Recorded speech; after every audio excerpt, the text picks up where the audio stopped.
Unsure of your dream? Study abroad destination? Clear your doubts. Videsh Consult. Call 9676502888.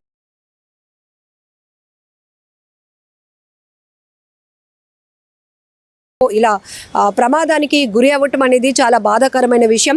మీరు విజువల్స్లో చూస్తున్నారు. ఒక్కసారిగా RTC bus ప్రమాద స్థాయి ఎలా జరిగిందో కూడా మనం చూడొచ్చు. కల్వర్ట్ను ఢీ కొనడంతో అదుపు తప్పి ఆ తర్వాత అది దూసుకు వెళ్ళినటువంటి సందర్భంలో పూర్తిగా బస్సు అయితే ఫ్రంట్ ఎలివేషన్ మొత్తం బస్కి ముందు భాగం పూర్తిగా నుజ్జు అయినటువంటి పరిస్థితి. ఇందులో ప్రయాణిస్తున్నటువంటి 35 మంది గాయపడ్డారు. ఇమీడియట్గా హాస్పిటల్కి అయితే వాళ్ళందరినీ కూడా తరలించడం జరిగింది.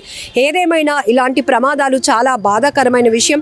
ఇంకొక వైపు అక్కడ బస్సు ఒక్కసారిగా అదుపు తప్పడానికి కారణం ఏంటి, ఆ కండిషన్ ఏంటి, అది కూడా చీకట్లో ఈ ప్రమాదం అనేది జరగటం వల్ల పూర్తిగా తిరుపతి చంద్రగిరి మండలం పోలీసులు అయితే ఈ ప్రమాదానికి సంబంధించి విచారణ కొనసాగిస్తూ ఉన్నారు. ఏదేమైనా కూడా ఈ మధ్యకాలంలో అనేక రోడ్డు ప్రమాదాల్లో ఎంతోమంది తమ విలువైన ప్రాణాలు కోల్పోతున్నారు. కొన్ని చోట్ల అయితే కనుక వాళ్ళ డ్రైవర్ల నిర్లక్ష్యం కావచ్చు, ఇవి చూస్తున్నాం. ర్యాష్ డ్రైవింగ్ చూస్తున్నాం. మధ్యలో డ్రైవింగ్ చేస్తూ ప్రమాదానికి గురి కావటం చూస్తున్నాం.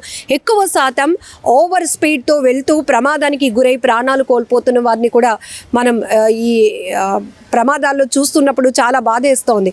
ఎందుకంటే సమయం చాలా విలువైనది, అదే స్థాయిలో మన ప్రాణం కూడా చాలా విలువైనది. ఎందుకంటే కొన్ని చోట్ల బ్రేక్ ఫెయిల్ అవ్వటమో లేకపోతే లోయలో అదుపు తప్పి లోయలో పడిపోవడమో ఇలాంటివి చూస్తున్నాం. ఇక్కడ తిరుపతిలో జరిగిన ఈ బస్సు ప్రమాదం కూడా అదుపు తప్పి కల్వర్ట్ను ఢీకొనటంతో ఈ స్థాయిలో బస్సు నుజ్జు అయింది. అందులో ఉన్నటువంటి ప్రయాణికులు తీవ్రంగా గాయపడినటువంటి పరిస్థితి.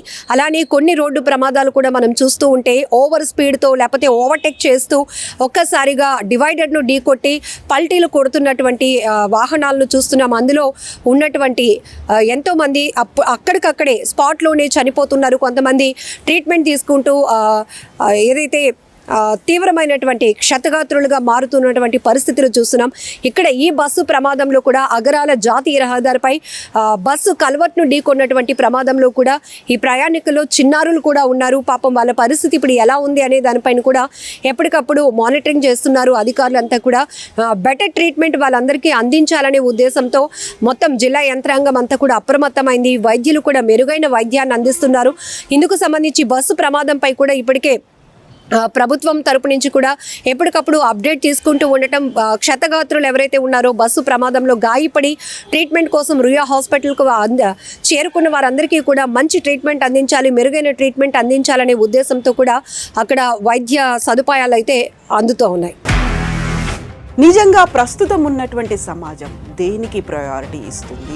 ఆర్థిక సంబంధాల చుట్టూ మాత్రమే తిరుగుతుంది. మళ్ళీ ఎన్నికలంగానే చాలా విరక్తి కలుగుతుంది.